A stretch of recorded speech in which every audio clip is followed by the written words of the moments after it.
every day and night. Hello, welcome to another episode of Constitutionalist Podcast. I am your host, Joseph M. Leonard. That's Leonard. It looks French. It's not. It's Leonard without an O.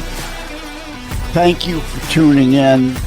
As Graham Norton used to say on his show, let's get on with the show. Hello, everybody. I just wanted to let you know this brief intro. I'm going to double up 2 a week for the rest of January to get caught up on a few interviews I've recorded lately. They're kind of piling up. They're going a little too far in the future. I don't want to keep people waiting that long. So for the rest of January, I'll do 2 during the week rather than 1 midweek drop on Wednesday. So Tuesday and Thursday, the rest of January. Anyway, let's get some guests on, as Graham Norton currently says, and I'm borrowing. Joining me today is Steve Rodermund, and when I reached out to him, I said to him, wow, all I needed to see was devoted father of 7. That was enough for me. Gotta have this guy. I have a sister. My mother was an only child. My father was one of 3 kids. So further back, in the woodpile, bigger families. At one time on the Sylvania Italian side, there was 12 siblings. So, but that ain't the norm these days. So, but before we get into that, let's do let's back this garbage truck up, right? Beep, beep. The usual where were you born and raised? Where are you now? Some significant places you may have been between, that sort of stuff. Hey, first of all, thanks for having me on the show, and you're always an interesting person. I started listening to the podcast, and now I'm actually hooked. So thanks for having me on. Just love your charisma and your personality. But I was born and raised in St. Louis, Missouri. And the state of misery. I mean, yes. Missouri. Right? Yeah. You never passed the lame pun. Sorry. Go ahead. No, I was born and raised there most of my life. When I was in my late 20s, I ended up moving to Columbus, Ohio. Business took me that way, so still stayed in the Midwest. And then, not far from me up in Detroit. Yeah. Been to Columbus a few times. Anyway, I interrupted again. No. And a bunch of life happened in Columbus, Ohio. Walked through the pits of hell, and then I'm now currently living a peaceful life in Corpus Christi, Texas. So I am a beach nut. Always been a beach nut, and I always wanted to be in the beach. I thought it would be Florida, but God sent me to Corpus Christi. So here we are today. Are you a surfer? Surf's up, dude? Are you? Do I look like a surfer? For those viewing behind the scenes video versus audio only or reading in the transcript, no, he doesn't look like the atypical, like from Point Break movie surfer dude. He, like me, has got the hairdo or lack thereof up top going on there. Mine came out due to cancer, and I'm saving a ton on shampoo and conditioner. I bet you are too, right? Oh, I love it. It's so easy to maintain. Didn't know why I didn't shave it sooner, but no, I love the beach. I just love the ocean. It's just a place where I'm at peace, and quite honestly, I'm getting older. I can't do cold anymore. I just can't do it. So yeah. I'm born and raised in the Detroit area, and while I hate the cold, especially now I'm on disability with a myriad of health issues, I don't do well in the cold. But born and raised here, family, friends, everything. I choose to stay. I prefer living in Vegas, though. People don't understand that desert gets really cold at night too. Yes. So yeah, the Oh, what was it? Oh, the lame pun thing, right? Yeah. Life's a beach, right? Right. Yeah. It is. It can either be a beach or a bitch, right? I can understand wanting to choose the beach instead, but anyway, yeah, 7 kids. Let's just jump right in on that. Sure. And I'll start off by saying I am a blended family. But I've always wanted a big family. My dream was always to have So not all are biologically yours. By no. blended, you mean? Yes. So yeah. So I had 2 boys, and then I had a third boy when I was 40 years old. And I went through, like I said, I went through some issues. If you want to talk about those, ended up getting a divorce. My ex-wife was an addict, and I had codependency, so it was just 13 years of just chaos there. But when I got healed and started dating again, and I wanted to find somebody that loved kids as well. And Sarah, my wife now, she had 2 boys and a girl. So when our kids all were just getting along wonderfully when we were dating, it was like it was just meant to be. And we just had laughter. Kids were like best friends when we went on vacation. That reminds me of the movie with Sandler and Drew Barrymore blended, right? Yes, yeah, exactly. Yeah. And just the way my OCD brain works, you mentioned your wife's name now is Sarah. So now the rest of the day, I'm going to have Hall & Oates, Sarah, smile, smile a while for me, Sarah, in my head. It's funny. I play that for her all the time. So, but we couldn't go around having the Brady Bunch, I'm dating myself, couldn't go around having the Brady Bunch jokes. So we wanted a child together. So we had one child together. 7's a perfect number. Now people can't say, oh, well, you're the Brady Bunch. No, because now we have 7 kids, not 6. 7 so. Sometimes, speaking of Vegas, 7 isn't always a good number, right? But yeah, that's a whole other show. Well, sometimes with kids it isn't either, but here we are. Yeah, I think back again in the family on mom's side, 12 kids, and it used to be then, the houses structurally were fairly big, but the rooms inside were generally small, and 2 bathrooms at most with 12 kids. It's like, oh my God, talk about trying to herd cats when you're trying to get everybody ready to go somewhere. Yes. Yes. Sometimes 2 cars to go places. You need your own bus. The heck with the minivan. You need literally a bus. Building rooms in the basement and then saying the heck with this and just putting up blankets and cornering it off. Yeah. Speaking of being dated, right? Partridge Family, right? You need a Partridge Family bus. You need a Rottermund bus. Yes. And when we went on vacation, we'd rent the van. We were one of those people that had the church van on vacation. And, but you know what? It was a great part of my life. It was great. Now, my youngest now is 7. He still lives at home. And then my 15-year-old lives at home. 17-year-old lives at home. And my 20-year-old daughter's getting ready to move out, in fact, this weekend. So, we're slowly getting rid of them. But, You mean that in a loving, compassionate fashion, right? That, but Sundays are our big thing. Sundays are our family day. Sundays are meal days.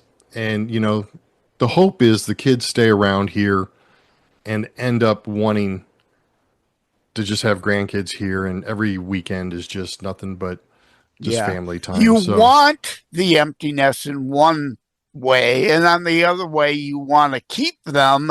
You want them to find their own way in life, but not lose touch and root in the family. Right. And so the obvious question is the dichotomy of the age range you're dealing with.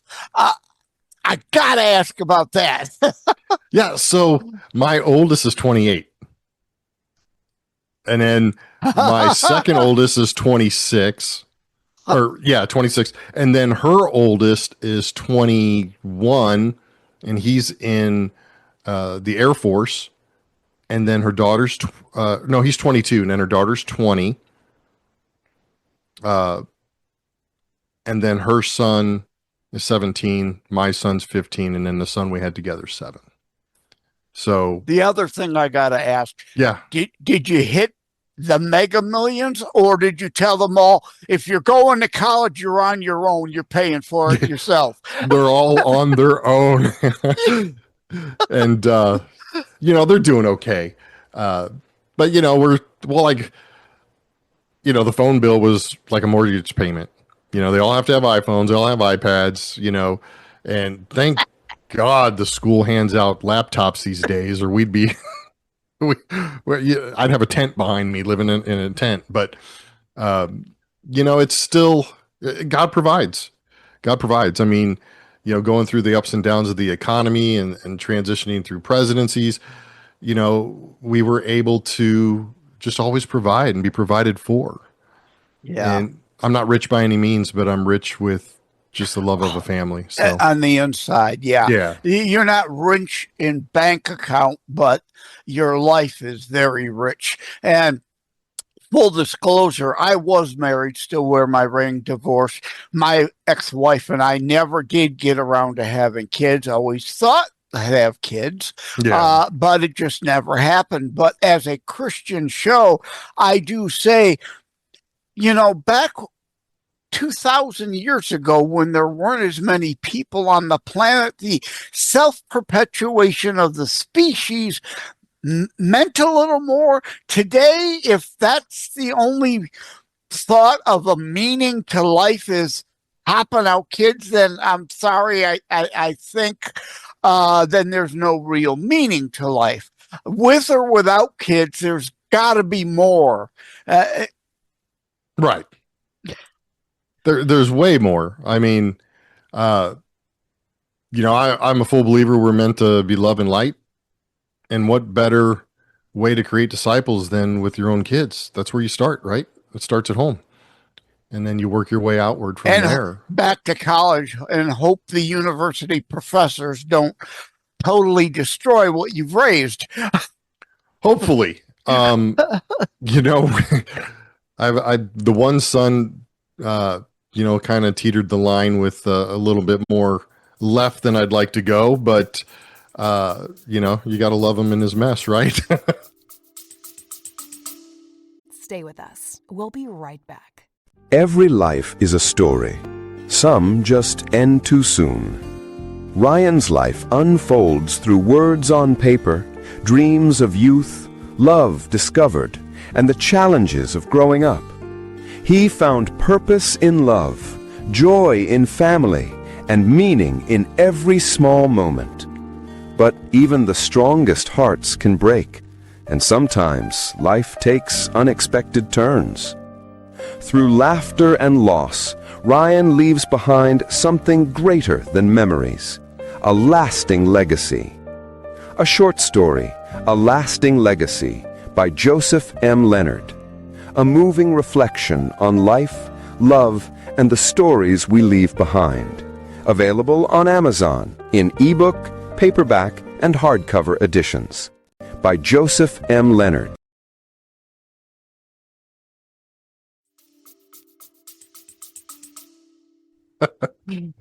Well, what's the saying? If you're not a liberal when you're young, you've got no heart. And if you're not conservative when you're older, you've got no brain. Right. But, you can't fix them or change them. You could just only influence and be love. That's all. That's right. And back to the right, you've got no heart. It's always kind of said tongue in cheek and a bit of a joke. But I mean, the Bible itself says a wise man at his right hand, a fool at his left. Yep. That foretold 2,000 years ahead our political paradigm today. it's that wisdom meant a lot more than what we thought. Yeah, I mean, right? You may not have meant a whole lot at the time, but today you look at that and you thinkers versus emoters. Yes, sir. Anyway, I didn't necessarily plan on getting into politics in this episode again. 7 kids. I gotta talk to this guy. What? Yeah. What were you thinking? Right? Well, I wasn't thinking procreate, but I was. I just had hot wives. No, I'm just. But no, it was. Yeah, you are a male. You do like women, and you really like women based on 7 kids. But it's community. I don't think people understand today. Everybody's so self-centered, and everybody's so it's about me, and becoming at the top of the ladder and independent, and the Bible was never about that. It was always about community. It was always about being together, not necessarily just a big family. I just like community as far as family, but community is what makes things happen. And community is where people grow together and go out. And when you're out for yourself and you only think of yourself, then that's really, you're stepping on everybody to get where you want to be. There's no love and light there. CTP 3, I have now 4 books in the series that correlate with the show Christitutionalist Politics. 3 here, hubris, the sin of hubris, and me, I'm entitled, you owe me, the victim mentality, what do I get and why didn't I get it yesterday? And in CTP 4, I discuss Jesus Revolution 2. Hippies of the 60s and 70s, those that weren't the Bill Ayers and Bernadine Doran going on to become domestic terrorists, most of them eventually grew up and grew out of the me. There's got to be more than just me. And this show's all about biblical community. And indeed, we're going through a Jesus Revolution 2, as I call it now. A lot of people, especially our young generation now, are filling the churches more than the older people, discovering, hey, gotta be more to this than just me. Right. You see that a lot. I mean, especially after, unfortunately, after Charlie Kirk, you're seeing a lot more people enter into the church. And even after the pandemic, always after a pandemic, you see church increase. And especially after this one, you see a lot of church increase because people have that same thought you just said. There's got to be more to this. I was just secluded and alone and I hated it. And I need community. I need people. There has to be more out there than this. Yeah. And that's why people are searching. Human nature. And we as humans are a sociable or meant to be sociable creature. And you either find faith in a legitimate religion or climate terrorism, as I call it, the cult of planet. Right? If you don't believe in something substantive, you'll fall for anything. The human need to belong to something. And you mentioned Kirk, right? Kirk in German, church. Coincidence? I don't think so. Yeah. That's God in working. Bad things can happen to good people, and he turns them for good. Yes. It's funny because I wrote a book called God's Imperfect Plan is Perfect. And it's exactly that. It's, we make bad choices to receive bad consequences all the time. And I understand that. But when you're in a situation to where my mother abandoned me at the age of 4, my father off and on alcoholic that loved me the way you could have had the victimhood mentality. Woe is me. I'm entitled. I'm old. owed. Look at all this bad. I'm entitled to good now. And you overcame that self-absorption, to use your words. And indeed, right back to the Bible, we are all given free will. It's not all necessarily God's plan, but because we have free will, people could choose evil. Yep. But often God will then do things to try to work that then for his good. But yes, free will, we're given that, and we choose. We don't choose how people act towards us. And I go into that in the book of Kennedy, Project Carpe Diem. But we have the free will and the choice how we react to others, right? And everyone's entitled to a bad day. I'm not always nice, but Martin Luther King Jr. content of character, we're all entitled to bad days. Maybe that first interaction didn't go so well. That's where grace and second chances come in, right? But we choose to be good or bad most times, and putting out good, sowing good to get karma, getting good back, or putting out bad. And why would you be surprised when so much negative comes your way then? Exactly. And what I've learned with the kids, especially having 7 kids, is once I realized that to be light and love, I can't base my life off of circumstances, because you're only as good as those circumstances are. So with the kids, it was like, if I'm putting expectations on them to be this certain person and they don't meet that, then I'm a wreck. Mm-hmm. So you can't base that love and light on somebody else to be something. So now it's like, I'm, in this ministry I'm in now, it's like, I just wake up to be love and light, and I don't put expectations on people. I didn't have a great father. He loved me the way he could, and he did a lot of great things, don't get me wrong, but I don't sit on the phone every day waiting for him to go, you know what, I'm proud of you. I'm proud of what you did. All human, frail, flawed, and imperfect. No one on this planet but Jesus has walked this planet is perfect. We're all right. It's and like I go into the book of Kennedy, Project Carpe Diem again. The song Meatloaf, life is a lemon and I want my money back. Yes. Either that attitude or there's lemons, make lemonade with it, right? It's attitude. Yep. And I have a great relationship with my father now because I don't put any expectation on him. And if you could do that with everybody and just wake up to love everybody, then life's so much easier than being wrecked for 4 days because somebody did something wrong. Yeah, we're recording today, Wednesday, November the 19th. Not sure when this will air, but we're recording Wednesday, November the 19th. Dick Cheney's funeral, of course, all over the news. So literally at beforeitsnews.com, wrote a piece entitled, "Can we please, for at least a few minutes, show some caring and compassion for fellow humans? Like him, love him, indifferent. I don't care. It's not about Cheney. Can we be compassionate?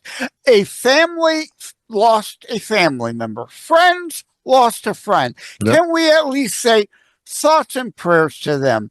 Nothing. Yeah, and I would say this about someone from the left. Also, can we put aside the hate and rancor and division for one damn minute and be humans?" Don't think you're going to see that too often. No. I can't wait for the hate mail to start pouring in my social media today. Yeah. And it's sad. It's, it's so easy to fix, but so hard to fix. Yeah. The book of Kennedy, Project Carpe Diem, I mentioned, I'm not trying to turn it into this all about me and my books, but I also have a short story, A Lasting Legacy, 2 of books in my Life and Living series. Indeed, are we at least trying to put out good and niceness? Or in the book of Kennedy, I've used the term, and I put it in there, massholes. The masses of asses, always miserable, always negative, always, they want to share nothing but misery. They're miserable. They want you, or are we at least trying to share smiles and niceties? Yeah. How You know, difficult is that? This fallen world is so bad. Can't we? I hate to quote Rodney King because he was a major masshole and a criminal, and he brought upon. I'm sorry, he brought upon the beating if he wouldn't have tried to resist arrest. But can't we all just get along? I mean, that statement in itself stands alone, aside from the moron it came from. right. And it always brings me the story when Jesus cast out the demons, sent them into the pigs, and they jumped off into the lake. And everybody was, instead of joyous for the miracle he just provided for freeing this man, they were like freaked out and were like, hey, you need to leave here. You need to get out of here. So what did he do? He left. And that's what you have to do with people that are just full of hatred sometimes. They just don't want it, and you can fight as much as you want. Only God can change them. You can't. And sometimes you just have to leave. I have a show on just that. Leave them and not fight them. Yeah, memes too, right? Plant seeds, the smile, the facts here and there for those who won't deal in them, and let God water and fertilize them. Only God can really change hearts and minds. Our job to try to help, but it's God's place to really show them the light if they're able to be shown it or not. Right? Don't lose our place and God's place in this world. And indeed, I forgot what I was going to say, where I was going, but yeah. The 4 kinds of love from the Bible I go into in the book of Kennedy, right? Agape, philia, eros, and story, right? Some people make it hard to want to love them. And it's like the ex-wife. Love her to death still, couldn't be under the same roof with her anymore, right? Right. Some people make it hard to love them. It's best to just say, I'll love you from afar. Go over there. Yeah. Not let hate come in. Love's still there, but go over there, please.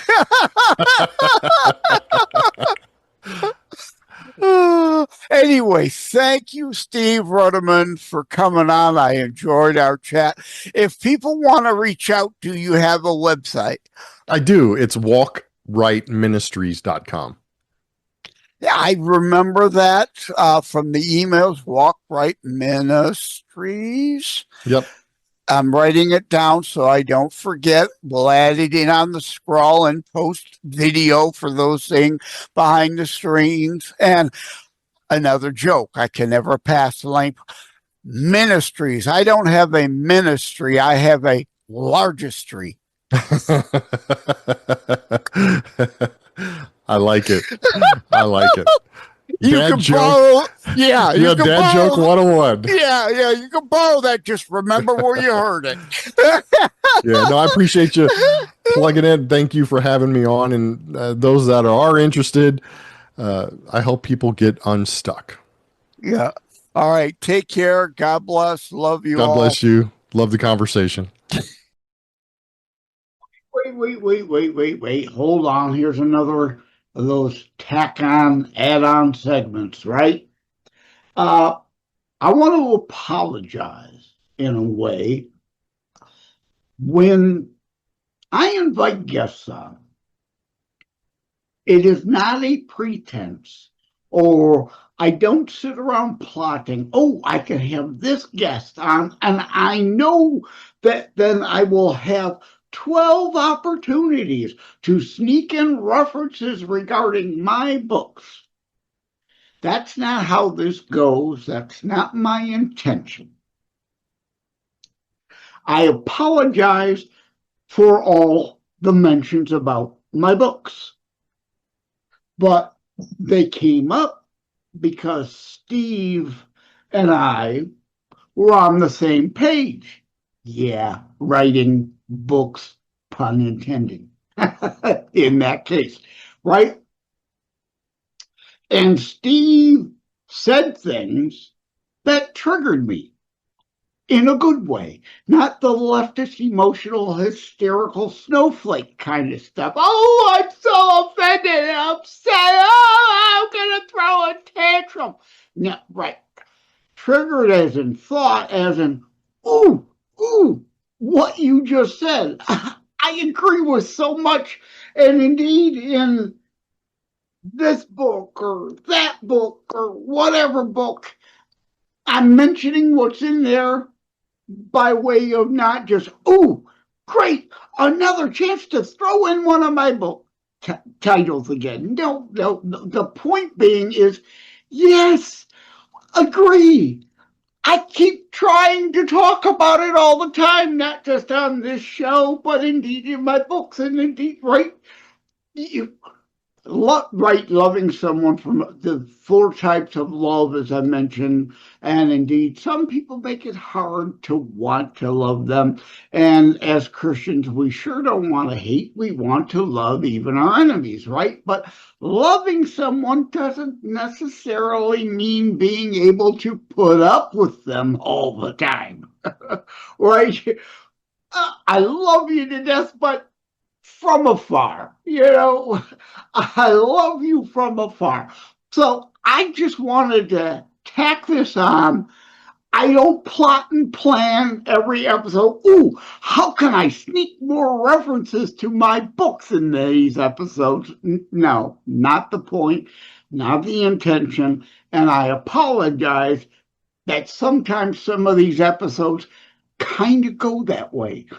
But the point being is, yes, me, the guest, you, a lot of times have these similar thoughts, and I'm just trying to express them either on this show and or via, yes, my writings, and I'm eager to share them not from a sense of hubris. Oh, yeah, woo, whatever, you said it, I said it better, and blah, blah, blah, blah. No, not the point, not what I'm trying to do there, but it's a way of complimenting the guest in a way. And yeah, oh, I'm so glad you've gone there. I've gone there in this book or that book, and this quote from it or that quote.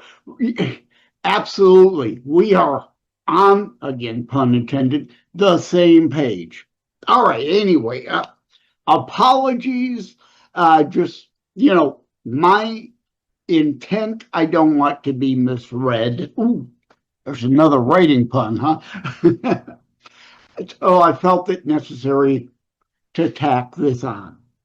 Thank you all. Take care. God bless. Love you all. Like and subscribe to Constitutionalist Politics Podcast and share episodes. We need your help. Thank you for having tuned into another Constitutionalist Podcast show. I really appreciate that you stopped by. Again, please like, share, subscribe. We need you to help spread the Constitutionalist movement. Thank you again. Take care. God bless. Love you all. Stand up for what is right. Loves God and shares his message every day and night. Believes in freedom and making his voice heard. Sharing his message over all the earth. God loves you, Joseph, for all you do. Stand strong and God bless you.